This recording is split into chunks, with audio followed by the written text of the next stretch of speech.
भगवान तुम्हारा हर समय मंगल विधान रचे हुए हैं। उनके हर विधान में बड़ा प्रेम उनका छुपा हुआ है, अहेतुकी कृपा छुपी हुई है, उनकी दया सब पर है, सब पर मोरी बराबर दाया भगवान कहते। तो अनुभव में क्यों नहीं आती? तो दया का उल्टा करो, याद। तुम अभी संसार के भोगों की याद में हो, प्रभु से विमुख हो, और वो कृपालु तुम पर कृपा कर रहा है, तुम्हें अनुभव में नहीं आ रहा। अब तुम स्मृति में आओ, भगवान की याद करो, उनके नाम की, उनकी रूप की, उनकी लीला की, उनकी धाम की स्मृति जागृत करो। तुम्हें दिखाई देगा कि भगवान की प्रतिपग हमारे ऊपर एक एक कदम पे कितनी संभाल, कितनी दया, कितना दुलार है। वो सर्वशक्तिमान, वो सर्वज्ञ, वो नित्य निर्भ्रांत है। उनको कोई संशय थोड़ी है कि अरे बड़ी भूल हो गई, हमको ये करना चाहिए था आपके लिए, पर भूल से हमने ये विधान कर दिया। वो निर्भ्रांत हैं। उनका जो कुछ भी विधान तुम्हारे लिए है बड़ी मंगलमयी, भगवान की रचना से वो आया है विधान तुम्हारा मंगल करने। तुम्हारी इच्छा के विपरीत हो सकता है, क्योंकि तुम ना तो सर्वज्ञ हो और ना दूर दृष्टि वाले हो। तुम माया दृष्टि से, शरीर भाव से ऐसी इच्छा करते हो कि ये हो जाए तो हमारा मंगल हो जाएगा, पर भगवान सर्वज्ञ हैं, दूर दृष्टि, परिणाम दृष्टि को जानते हैं।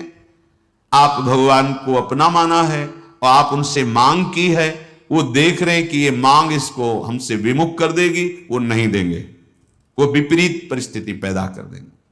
जब आपका कपड़ा गंदा हो जाता है तो आप उसे साफ करते हैं ना, ऐसा तो नहीं कि पानी में डाला निकाल दिया हो गया, नहीं, उसको रगड़ते हैं जहां दाग लगता है, उसमें पदार्थ डालते हैं जिससे दाग छूटे। तो अंतःकरण जब ताप से युक्त होता है तो पाप नष्ट होते हैं।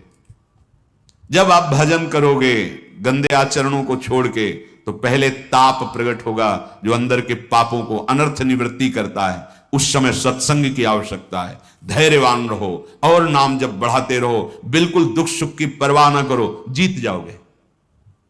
पर वो अज्ञानी जीव समझता है कि 4 दिन हम ऐसा कर ले तो सब, वैसे वो 4 दिन भी व्यर्थ नहीं जाएंगे, तुम्हारे जीवन का बहुत बड़ा मंगल विधान करेंगे, पर वर्तमान में तुम्हें अनुभव में नहीं आएगा। जैसे बहुत दिनों का भूखा 4 कवल खवाकर छोड़ दो, यद्यपि उसके प्राण पोषण का काम करेंगे, पर उसकी भूख नहीं मिटेगी। कल्याण के स्वरूप भगवान जानते हैं कि तुम्हारे लिए विधान क्या है, सच्ची मानिए। वो जो भी कर रहे हैं बहुत कृपा करके, कम हमारे जो दंड मिलना चाहिए बहुत कम करके भुगता के हमें निर्मल कर रहे हैं।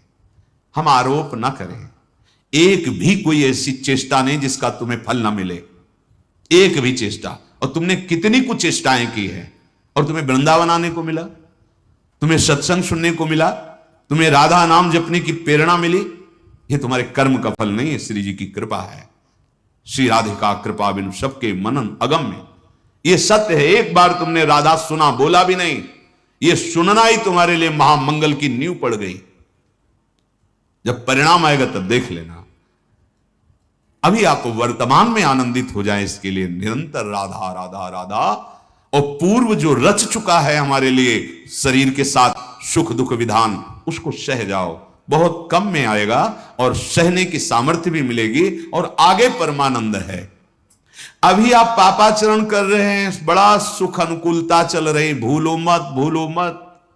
तुम्हारे पुण्य नष्ट किए जा रहे हैं तुम्हें महान दुख प्रदान करने के लिए। पाप कर्म करते हुए सुखी और फूल रहे हो, वो पुण्य नष्ट हो रहे हैं। पाप नया तैयार हो रहा है, पुराना तो स्टॉक है ही। जब दोनों का संयोग होगा तब तुम्हें पता चलेगा। इसलिए वर्तमान की परिस्थिति को भजन से मत नापो। तुमसे भूल हो सकती है, भगवान से नहीं, वो सर्वज्ञ हैं। तुम अपना मंगल जो सोच रहे हो अमंगल हो सकता है, भगवान जो तुम्हारा मंगल सोच रहे हैं उससे नहीं। विश्वास करो, भगवान कभी, पूज्य राधा बाबा के शब्दों में, कि भगवान की ताकत ही नहीं कि वो अमंगल कर सके।